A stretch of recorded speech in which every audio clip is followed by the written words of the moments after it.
रानी व्यास और स्वागत है आपका जनता समाचार में। चलिए रुक करते हैं आज की खास खबरों पर। डॉक्टर रागिनी नायक ने पत्रकारों को संबोधित करते हुए कहा कि चोर की दाढ़ी में तिनका होता है, पर यहाँ तो दाढ़ी में पूरा का पूरा राफेल फंसा हुआ है।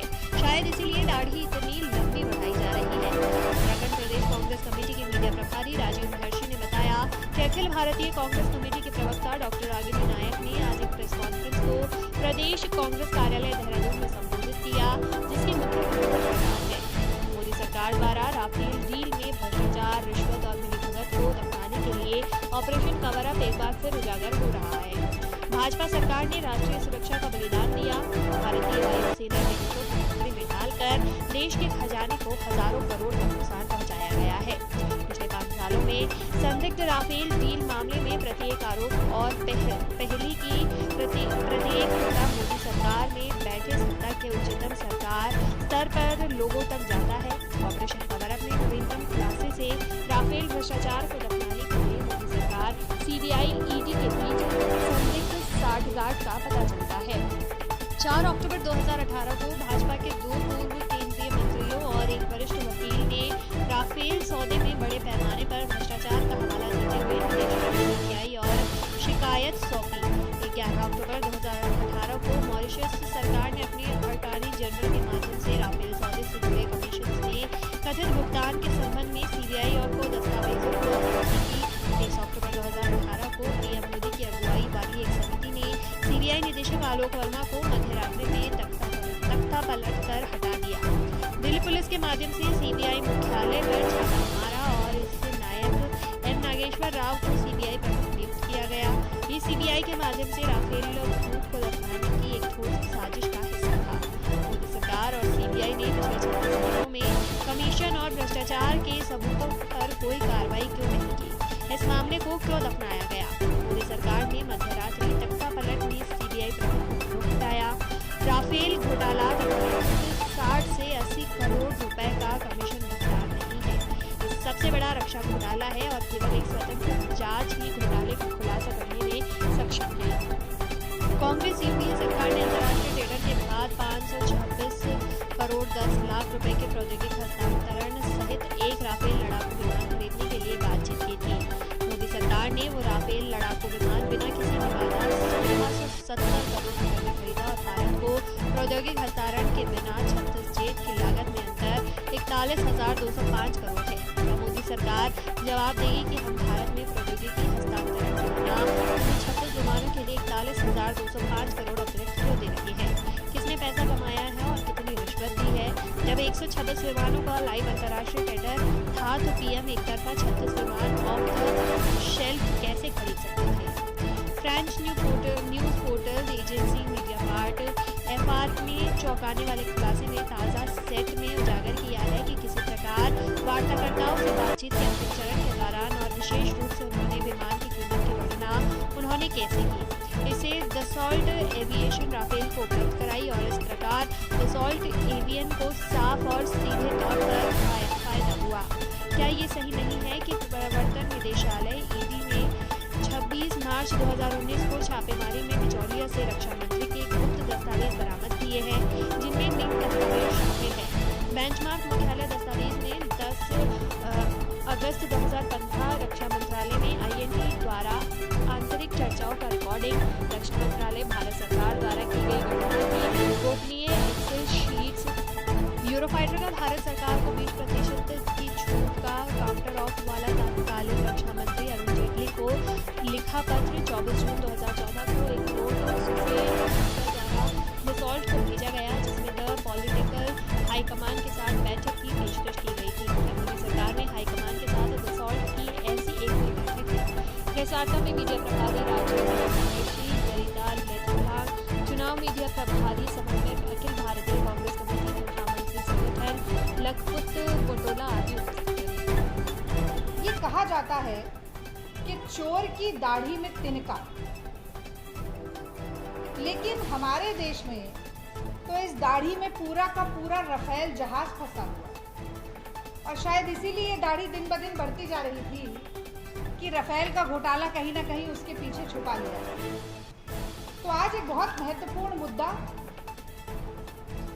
जिससे न सिर्फ हमारे देश के खजाने को हजारों करोड़ का नुकसान हुआ है, बल्कि देश की आंतरिक सुरक्षा पर आघात हुआ, वायुसेना के हित पर आघात हुआ। ऐसे राफेल डील के मसले पर आज मैं कुछ नया प्रकाश डालना चाहती हूँ, और जो सनसनीखेज खुलासे हो रहे हैं उनके पीछे की क्या गुत्थी है, ये मैं आप सभी मीडिया कर्मियों के द्वारा देहरादून की, उत्तराखंड की जनता को बताना चाहती हूँ, क्योंकि ये कहीं ना कहीं अगर देश की राष्ट्रीय सुरक्षा से जुड़ा मुद्दा है तो हर एक देशवासी, हर एक भारतवासी से जुड़ा हुआ मुद्दा भी है। तो अब समस्या ये है कि जैसे जैसे दिन बीतते जा रहे हैं, राफेल डील भ्रष्टाचार का, मिलीभगत का, धांधलेबाजी और घोटाले का पर्याय बनती जा रही है।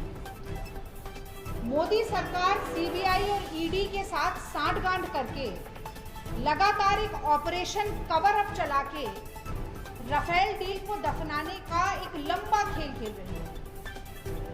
और जैसा कि वो एक मोटा भाई है जो अभी बगल में बाहुबली को खड़ा करके दूरबीन से ढूंढ रहे थे, टेनी को खड़ा करके, वो क्रोनोलॉजी समझाते हैं। तो अब एक क्रोनोलॉजी हम भी बताना चाहते हैं, राफेल डील की क्रोनोलॉजी। तो 5 बिंदु है मुख्य जिन पर मैं प्रकाश डालना चाहूंगी। 4 अक्टूबर 2018 ये तारीख है जब 2 पूर्वीय केंद्रीय मंत्री और एक वरिष्ठ वकील ने तत्कालीन सीबीआई निदेशक को एक शिकायत दर्ज की। राफेल डील के घोटाले, राफेल डील में कमीशन की धांधली को लेकर शिकायत दर्ज की। कुछ दिन बाद ही 11 अक्टूबर 2018 को मॉरिशस की सरकार ने अपने अटॉर्नी जनरल के माध्यम से कुछ दस्तावेज भेजे, जिससे उस शिकायत की पुष्टि हो जाती है और खुलासा होता है कि कमीशन में धांधली हुई, राफेल डील में धांधली हुई। और उसके बाद एक ऐसा तमाशा होता है जो मुझे लगता है हुआ दिल्ली में था, पर पूरे देश के लोगों ने देखा, पूरे देश की मीडिया ने दिखाया। 23 अक्टूबर 2018 के दिन बड़ी नौटंकी होती है दिल्ली में। दिल्ली पुलिस सीबीआई के दफ्तर पर छापा मारती है और सीबीआई निदेशक आलोक वर्मा जी का तख्ता पलट हो जाता है। वही सीबीआई निदेशक जिनके पास 2 पूर्व केंद्रीय मंत्रियों की शिकायत की चिट्ठी थी, वरिष्ठ वकील की शिकायत की चिट्ठी थी, मॉरिशस की सरकार के दिए गए दस्तावेज थे, उनको अचानक से हटा दिया जाता है और एम नागेश्वर राव बन जाते हैं नए सीबीआई निदेशक। तो ऐसे में जब राफेल डील से संबंधित कोई बहुत खास जानकारी सीबीआई के डायरेक्टर को मिली, तो उनको हटाने के पीछे का क्या मकसद हो सकता है?